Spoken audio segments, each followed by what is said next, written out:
오늘의 말씀의 제목은 힘을 다하여 춤을 추는 다윗이라는 제목입니다. 힘을 다하여 춤을 추는 다윗.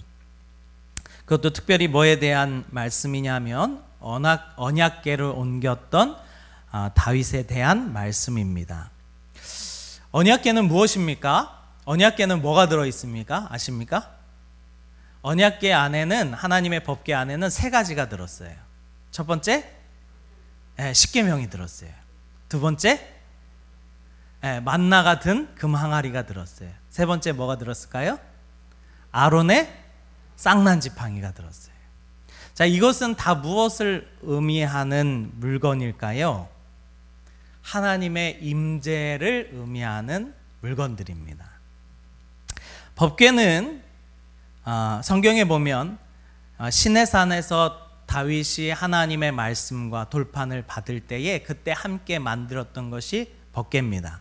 그래서 이 법궤는 성막 안에서도 지성소 안에 들어가는 것이 바로 이 언약궤, 하나님의 궤입니다. 그래서 이 나무에다가 금박을 입혀서 구룹 천사들이 양쪽에서 이렇게 쳐다보는 형상으로 되어 있는 것이 하나님의 법궤입니다. 그래서 이 지성소에 있던 이 언약궤는 하나님과의 만남의 장소였고, 이곳에서 하나님은 자신의 뜻을 백성들에게 계시하였습니다. 또 언약궤는 이스라엘 백성을 인도하는 하나님의 임재를 상징하는 것이 바로 이 언약궤입니다. 그래서 이스라엘 백성들이 그 광야의 길을 갈 때도 제사장들이 맨 앞에 선봉에서 무엇을 들고 걸어갑니까? 언약궤를 들고 걸어가는 거예요. 하나님의 법궤를 들고 걸어갑니다. 그래서 이스라엘 백성들이 지파별로 이렇게 행진을 할 때 무조건 맨 앞에는 제사장들이 언약궤를 메고 그렇게 가는 것이 그들의 행진이었습니다. 그런데 이스라엘 백성들이 이 하나님의 법궤를 잃어버려요. 언제 잃어버리느냐? 사사시대 때 잃어버립니다. 이스라엘 백성들이 항상 광야에서부터 끝까지 이렇게 법궤를 들고 갔고, 여호수아 시대에 가나안을 정복할 때도 하나님의 법궤를 들고 여리고성을 돌았습니다. 그리고 이제 여호수아 시대가 끝나고 사사시대로 넘어갈 때에, 그 사사시대 때에는 각 지파마다 사사들이 일어나서 그 이스라엘 백성들을 지켰습니다. 우리가 잘 알고 있는 사사 중에 누가 있냐면 바로 삼손이 있습니다. 삼손. 이 삼손도 하나님께서 쓰시는 사사로 세우셔서 이스라엘 백성들을 괴롭히는 블레셋 사람들을 한 번에 무너뜨리는 그러한 역할을 감당하게 하셨습니다. 그래서 항상 이스라엘 백성들은 이 블레셋 진영과 항상 이게 맞대어져 있었는데, 블레셋 사람들이 수시로 침략을 해왔는데, 삼손 때에 그 방백들과 귀족들과 왕들이 다 모였을 때 건물을 무너뜨려 버리잖아요. 그때에 엄청나게 많은 수의 귀족들과 방백들이 죽으면서 블레셋 세력이 많이 약해집니다. 그리고 나서 한참이 지나서 이 블레셋도 다시 그 세력을 회복하고 있을 그때에 이스라엘과 전쟁이 벌어집니다. 그 전쟁 때 이스라엘 백성들이 하나님의 법궤를 잃어버려요. 하나님의 법궤를 잃어버립니다. 그때가 누구 시대였냐면 제사장 엘리 시대였어요. 제사장 엘리가 사사로 있을 때입니다. 그의 아들 2명이 있었는데 이 아들들이 아주 망난이에요. 그래가지고 당연히 제사장의 아들들도 그 제사장의 직분을 감당하게 되는데, 그들이 어렸을 때 무슨 짓을 하냐면 번제를 드리면 제사장이 가져가는 고기가 있고 하나님께 완전히 불태워서 올려드리는 고기가 있어요. 그런데 그냥 꼬챙이로 자기가 먹고 싶은 고기 부위를 막 긁어다가 끌어당겨서 자신들이 먹어버리는 거예요. 그들이 좀 더 성장할 때는 어떠한 일을 하냐면 그 하나님의 전에서 일하는 그 시종들을 겁탈하는 그러한 일들도 행합니다. 그러면 그에 마땅하게 그것에 대하여 훈육하고 때로는 그것을 하지 못하도록 그를 파문시키거나 해야 되는데 엘리 제사장이 그거를 못해요. 그래서 하나님께서 어린 사무엘을 통하여 뭐라고 말씀하십니까? 너희 자식들 죽을 거야.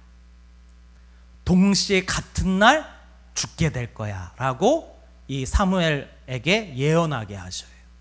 근데 이 엘리 제사장이 그것을 들었음에도 불구하고 자식들을 그냥 방치하게 됩니다. 그 시대에 이 블레셋과 전쟁이 일어나요. 그러니까 이 엘리 제사장이 군사들을 그 블레셋 전쟁하는 곳에 보내서 싸우게 합니다. 그리고 그들이 전쟁에 딱 붙었어요. 근데 누가 이깁니까? 블레셋이 이겨요. 4,000명이라는 이스라엘 백성들이 그 자리에서 죽습니다. 그래서 이스라엘 백성들이 생각한 거예요. 왜 우리가 졌느냐? 하나님이 우리와 함께 하시는데 왜 지느냐? 아하, 뭐가 없어서 우리가 졌다? 법궤가 없어서, 하나님의 언약의 궤가 없어서 우리가 졌다 생각한 거예요. 그래서 그 실로에 있는 엘리 제사장에게 서신을 보내서 법궤를 가지고 와라. 그러니까 이 제사장의 두 아들이 이 법궤를 가지고 전쟁터로 나아갑니다. 우리 4장 3절입니다. 같이 한번 읽어보겠습니다. 4장 3절입니다. 같이 있습니다. 시작. 백성이 진영으로 돌아오매 이스라엘 장로들이 이르되 여호와께서 어찌하여 우리에게 오늘 블레셋 사람들 앞에 패하게 하셨는고? 여호와의 언약궤를 실로에서 우리에게 가져다가 우리 중에 있게 하여 그것으로 우리를 우리의 원수의 손에서 구원하게 하자 하니. 자, 4절입니다. 같이 있습니다. 시작.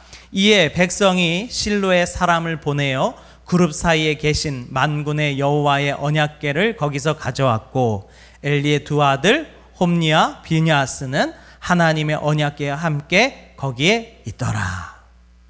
그래서 그 막대 먹고 하나님을 전혀 경외하지 않는 그 두 제사장 그 아들들이 하나님의 법궤를 들고 진영에 왔어요. 근데 이 하나님의 법궤가 이스라엘 진영으로 딱 들어오니까 이스라엘 백성들이 어떻게 됩니까?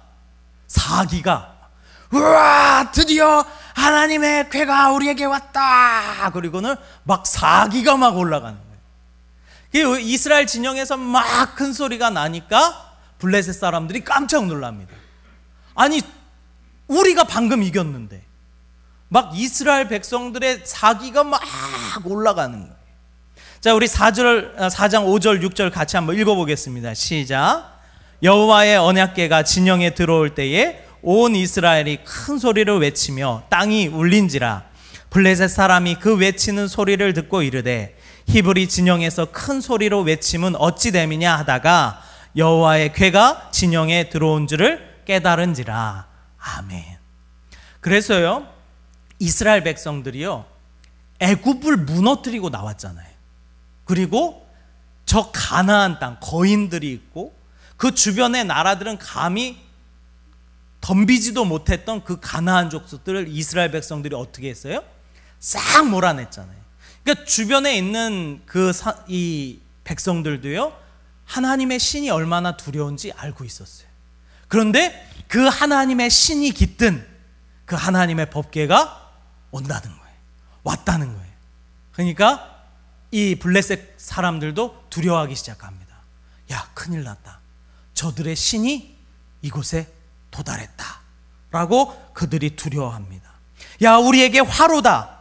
누가 이 능한 신에서 우리를 건지겠느냐 라고 그들이 두려워하는데 한 지도자가 이렇게 얘기합니다. 블레셋 사람들아, 너희가 강하게 되며 대장부가 되라. 너희가 히브리 사람들의 종이 될 수 있겠느냐 라고 하면서 자기네들도 막 사기를 북돋아 올립니다. 그리고 다시 한번 붙어요. 빡! 이스라엘 백성들하고 블레셋 사람하고 붙었습니다. 어떻게 됐을까요? 블레셋 사람들이 이겨요.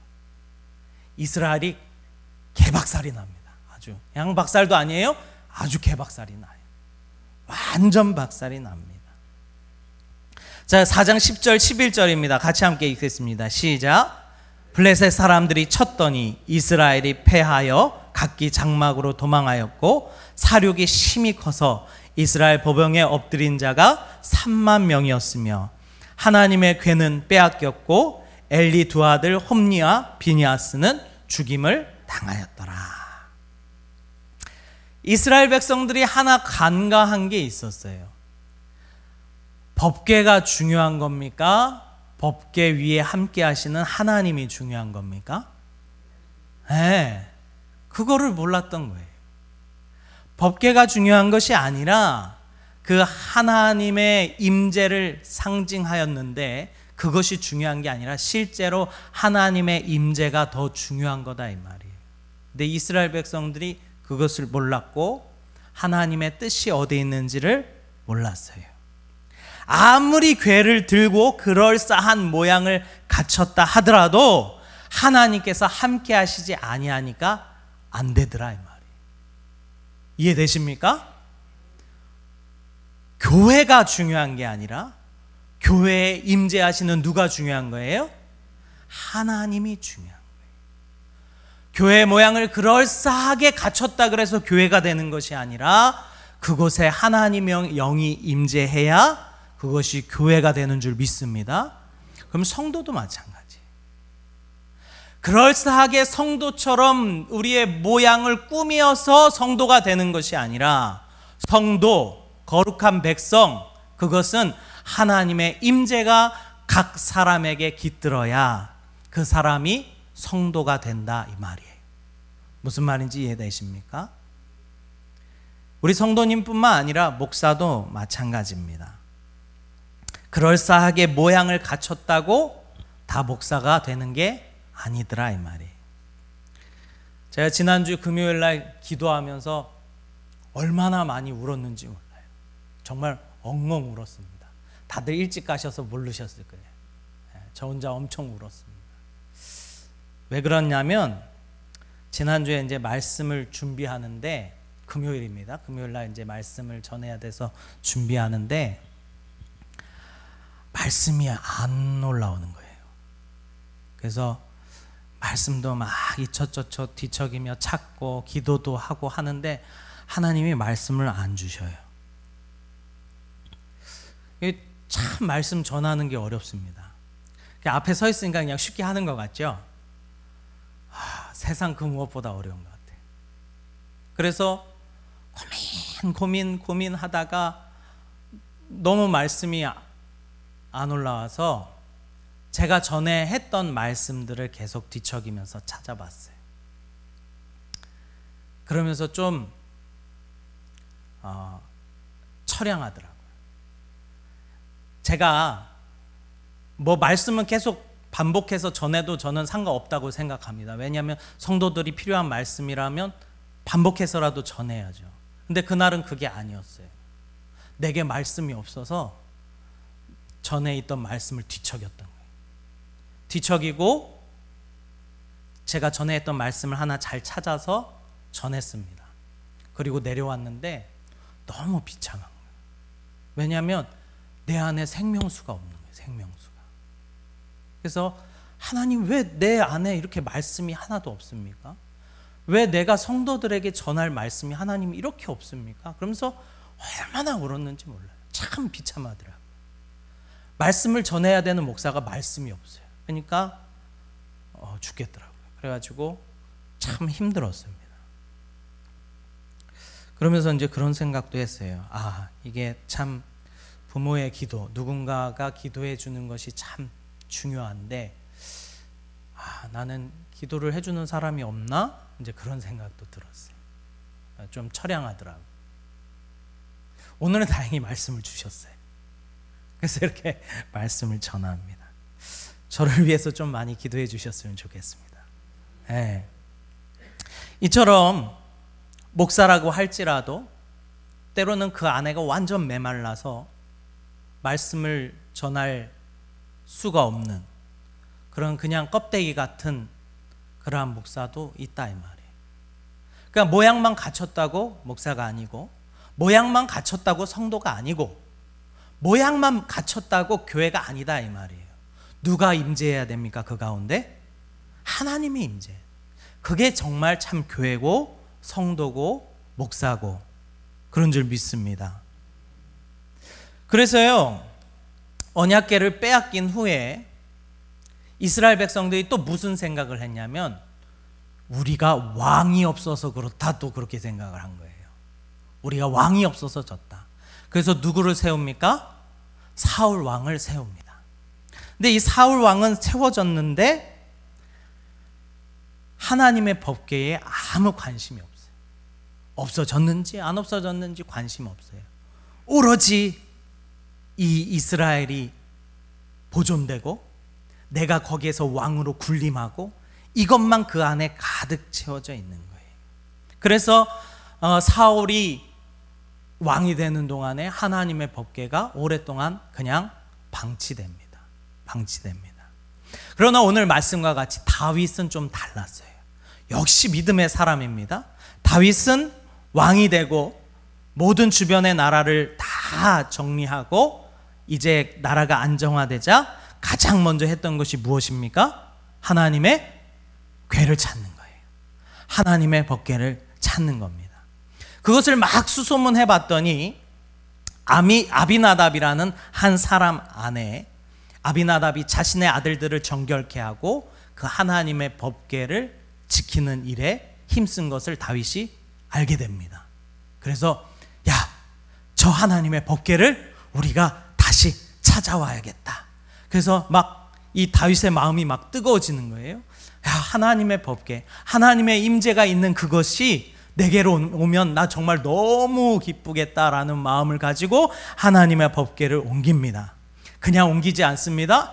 아주 귀한 마차와 제사장들과 백성들을 다 끌어다가 큰 행렬을 만들고 하나님의 법궤를 옮기는 거예요.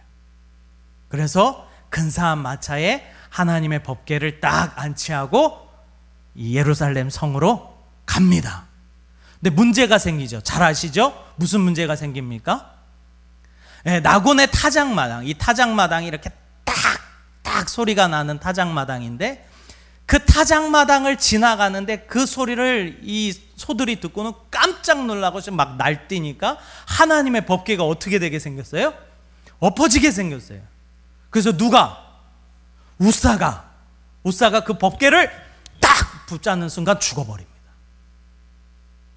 희한하죠? 우사의 마음이 잘못된 마음입니까? 아니죠. 누구든지 그랬을 거예요. 저도 거기 있었으면 그랬을 거예요. 그런데 우사가 죽어버려요. 그리고 나서 다윗이 갑자기 너무 두려움에 사로잡히는 거예요. 왜 이렇게 좋은 날, 하나님의 법궤를 옮기는 이날 이런 일이 생기느냐. 그리고는 다윗이 그 법궤를 두고 도망쳐 나와버려요. 그래서 그 법궤를 메고 오는 것을 즐겨하지 않습니다. 가지고 오는 것이. 그래서 가드 사람 오벳 에돔이라는 집에 그 법궤를 다시 모셔다가 석 달을 지냈는데 하나님께서 그 일로 말미암아 그 오벳 에돔 집에 복을 내리신 것을 다윗이 보게 됩니다. 그러니까 다윗이 생각한 거예요. 하나님의 법궤가 잘못된 게 아니라 내가 뭔가 문제가 있구나. 내가 무언가를 잘못했구나. 그리고 하나님의 율법을 찾아봅니다. 그랬더니 하나님의 법궤는 어떻게 옮겨야 돼요? 제사장이 들쳐 메고 옮겨야 되는 거예요. 짐승이 끄는 수레에다가 달달달달달 끌고 가는 것이 아니다 이 말이에요. 그래서 우리 6장 12절인데요 12절, 13절, 14절 같이 한번 읽어보겠습니다. 시작. 어떤 사람이 다윗 왕에게 아뢰어 이르되 여호와께서 하나님의 궤로 말미암아 오벳 에돔의 집과 그의 모든 소유에 복을 주셨다 한지라. 다윗이 가서 하나님의 궤를 기쁨으로 메고 오벳 에돔의 집에서 다윗 성으로 올라갈새 여호와의 궤를 맨 사람들이 6걸음을 가매 다윗이 소와 살찐 송아지로 제사를 드리고 다윗이 여호와 앞에서 힘을 다하여 춤을 추는데 그때에 다윗이 베옷을 입었더라. 참 이 표현을 해요. 다윗이 여호와 앞에서 힘을 다하여 춤을 췄다. 너무 기쁜 거예요. 세상 그 무엇보다 기쁜 게 없어. 그래가지고 자기가 그냥 미친 사람처럼 얼마나 기쁘게 날뛰던지 성경에서 정말 힘을 다하여 춤을 추며 다윗이 기뻐했다. 이렇게 이야기합니다. 우리 성도님들은 언제 기쁘십니까? 무슨 일이 일어나면 기쁩니까? 내 자식이 좋은 대학에 딱 붙으면 엄청 기쁘죠. 근데 더 중요한 거는 좋은 직장에 취직을 딱 취업을 했다 그러면 또 기뻐요. 내가 하는 사업이 대박이 나가지고 돈을 엄청 벌게 생겼어요. 그러면 너무나도 기쁩니다. 근데 교회 일을 하는 데는 안 기뻐. 이게 현실이에요, 우리. 그렇지 않습니까? 다윗이요, 하나님의 궤를 옮기는데 너무너무 기뻤던 거예요. 너무너무 기뻤던 거예요. 우리는 신앙생활 할 때 언제 이런 기쁨이 있었는가 한번 돌아봤으면 좋겠습니다. 우리 세상의 가치, 세상의 좋은 것을 얻을 때는 기뻐하는데 하나님의 일을 하며 한 영혼이 살아나며 죽을 영혼이 예수를 영접하며 사실 이러한 일에 우리가 관심이 없더라 이 말이에요. 어떻습니까? 저만 그렇습니까? 아니면 우리 성도님들도 그렇습니까? 다윗은요, 힘을 다해 춤을 추며 하나님의 궤가 다윗의 성 예루살렘에 들어오는데 막 그냥 좋아서 미칠 지경이에요. 그래서 막 날뜁니다. 날뛰어요. 그리고 우리 15절 같이 한번 읽어보겠습니다. 15절 있습니다. 시작. 다윗과 온 이스라엘 족속이 즐거이 환호하며 나팔을 불고 여호와의 궤를 메어 오니라. 다윗뿐만 아니라 온 백성이 이 일을 기뻐합니다. 하나님의 임재가 이 이스라엘이라는 그리고 다윗의 성 예루살렘이라는 이 하나님의 전에 들어온다는 것이 너무 기쁜 거예요. 우리 성도님들에게도 하나님의 임재가 거할 때 기쁨이 넘치게 될 줄 믿습니다. 네. 우리가 교회 안에서 하나님의 일을 할 때에 기뻐야 되는 거예요. 근데 힘드시죠? 잘 기쁨이 안 되고 그러면 뭔가 문제가 있는 거예요. 우리에게 문제가 있는 거예요. 내 신앙에 문제가 있다 이 말이에요. 보세요. 어떤 인물이 나오냐면 미갈이라는 인물이 나옵니다. 사울의 딸, 다윗의 아내라고 표기하지 않고요. 성경에는요, 사울의 딸이라고 표현해요. 자, 무슨 일이 있습니까? 우리 6장 16절입니다. 한번 읽어보겠습니다. 시작. 여호와의 궤가 다윗성으로 들어올 때에 사울의 딸 미갈이 창으로 내다보다가 다윗 왕이 여호와 앞에서 뛰놀며 춤추는 것을 보고 심중에 그를 업신여기니라. 자, 20절에 뭐라고 말합니까? 우리 20절도 같이 한번 읽어보겠습니다. 시작. 다윗이 자기 가족에게 축복하러 돌아오매 사울의 딸 미갈이 나와서 다윗을 맞으며 이르되 이스라엘 왕이 오늘 어떻게 영화로운지 방탕한 자가 염치 없이 자기 몸을 드러내는 것처럼 오늘 그의 신복의 계집종의 눈에서 몸을 드러내셨도다 하니. 다윗이요, 막 이 하나님의 궤가 막 이 예루살렘에 들어오니까 막 기뻐가지고 날뛰면서 온 가족들을 불러서 축복하려고 하는데 딱 초치는 사람이 있는 거예요. 누가 그렇습니까? 네, 미갈이 그렇습니다. 미갈이 다윗 왕에게 와서 하기를 참 얼마나 한신스러우며 방종하며 방탕하게 보이는지 당신이 그 모든 계집종들에게 허물을 다 드러냈나이다. 이 다윗 왕이 이 하나님의 궤를 들어올 때 입었던 옷이 에봇이라 그랬잖아요. 에봇. 그 에봇이 밑에가 터져 있어요. 그래서 막 춤추고 날뛰고 그러면 속옷이고 뭐고 막 다 보이는 거예요. 근데 미갈은 하나님의 궤가 보이는 것이 아니라 다윗의 수치가 보이더라 이 말이에요. 다윗이 그거 신경 쓸 겨를이 어디 있습니까? 하나님의 임재가, 하나님이 지금 우리와 함께 하시며 이스라엘과 함께 하시며 이 다윗의 이 성에 함께 하시는데 그것을 얼마나 기뻐해야 되는데 미갈은 마음이 다른 거예요. 팍 쫓아버립니다. 참 당신이 그렇다고. 그러니까 다윗이 미갈에게 이야기합니다. 우리 21절에서 23절입니다. 같이 읽겠습니다. 시작. 다윗이 미갈에게 이르되 이는 여호와 앞에서 한 것이니라. 그가 내 아버지와 그의 온 집을 버리고 나를 택하사 나를 여호와의 백성 이스라엘의 주권자로 삼으셨으니 내가 여호와 앞에서 뛰놀리라. 내가 이보다 더 낮아져서 스스로 천하게 보일지라도 내가 말한 바 계집종에게는 내가 높임을 받으리라 한지라. 그러므로 사울의 딸 미갈이 죽는 날까지 그에게 자식이 없으니라. 미갈이 죽는 날까지 자식이 없다라는 얘기는 하나님께서 그에게 자식을 안 주셨다는 게 아니라 다윗이 그를 만났다 안 만났다? 안 만났다. 다윗도요 마음이 확 상해버렸어요. 내가 하나님 앞에 한 것인데, 내가 하나님을 이렇게 기뻐하고 하나님 때문에 내가 이렇게 사는 것인데, 미갈이 참 당신이 형편없다, 수치스럽다라는 한 말에 다윗이 마음이 상해버립니다. 그리고는 더 이상 그 미갈을 만나지 않습니다. 잘 생각해야 됩니다. 보세요. 어떤 사람은 기도하며 울며 하나님 앞에 나아가며 하나님 앞에 마음을 쏟아요. 근데 어떤 사람은 두리번 거리면서 기도한 사람 쳐다보고 있더라 이 말이에요. 어떤 사람은 주님의 마음을 품고 아픈 성도들을 바라보며 안타까워하며 그들을 붙잡고 울며 기도하고 그들에게 찾아가 그들을 위로하며 그들을 섬깁니다. 그런데 어떤 사람은 그들에게 아무 관심도 없어요.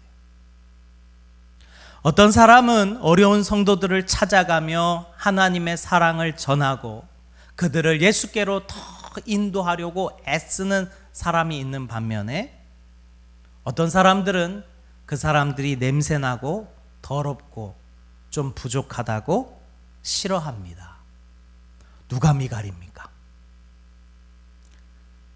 우리는 다윗입니까? 미갈입니까? 아주 명확하게 나오지 않습니까? 다윗과 같이 하나님의 일을 할 때에 기쁨이 샘솟기를 간절히 소망합니다. 미갈 같은 사람이 되지 마세요.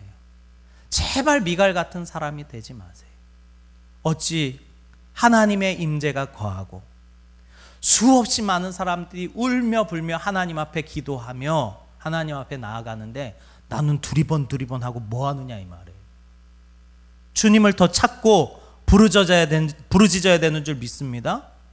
많은 사람들이 아픈 환우들을 보며 안타까우며 그들을 위하여 기도하며 위로하는데 왜 나는 아무도 그 사람들에게 관심이 없냐 이 말이에요. 주님께서 말씀하셨어요. 교회 안에 가장 작은 소자에게 한 것이 내게 한 거다. 주님께서 직접 말씀하셨어요. 그런데 관심 없잖아요 우리. 누가 아프든지 말든지. 그것이 교회입니까? 아니요. 미갈 같은 사람이 되는 거예요. 이 지동이다 보니까 좀 어렵고 힘든 분들 많습니다. 저도 그분들을 보면 냄새가 많이 나요. 그래서 이렇게 한번 안아주고 나면 정장에 냄새가 뱄니다. 그리고 되게 오래 가요. 한 번 안았는데. 그런데 싫어해요. 교회에 그런 사람 오는 거 싫어해요.